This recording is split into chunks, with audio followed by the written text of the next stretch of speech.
la force. Mais si tu es frère, Dieu dit être dans la présence de Dieu. Ça sera mieux que tu mets dans la présence de Dieu et tu pars au ciel. Mais ça sera mal si tu mets là que tu te trouves. Tu n'as pas même Jésus dans ta vie. Tu n'as pas même te trouver. Parce qu'en venir dans sa présence, beaucoup de choses, il s'élève.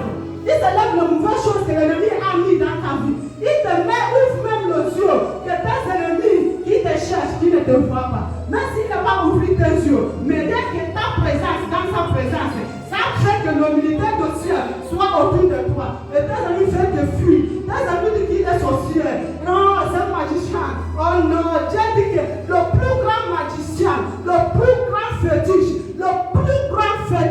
la présence, c'est dans cet Dieu. Sauf si tu n'es pas en intimité avec lui. Mais si tu es en intimité avec lui, il va te faire, on ne te touche pas.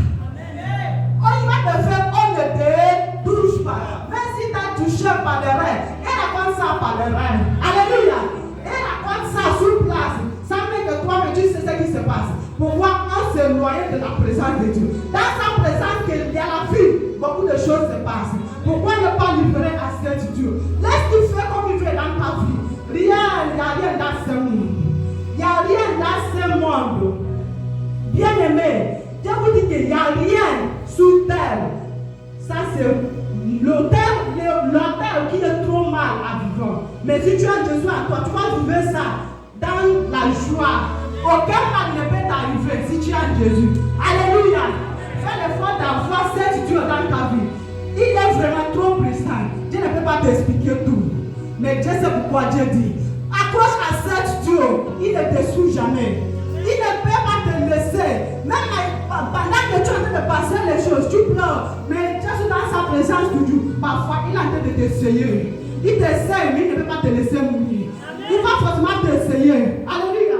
Parce que tu es un lard devant lui, dans sa main.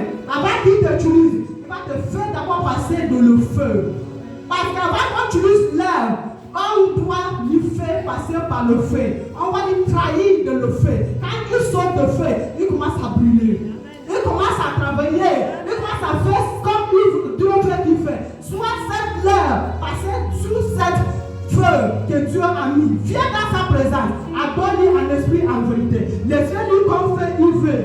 Laissez-lui faire comme il veut dans ta vie. N'écoute pas qu'on a dit. Ils ont. Si on a dit toi, tu as dit quoi? Est-ce que tu as consulté cet Dieu?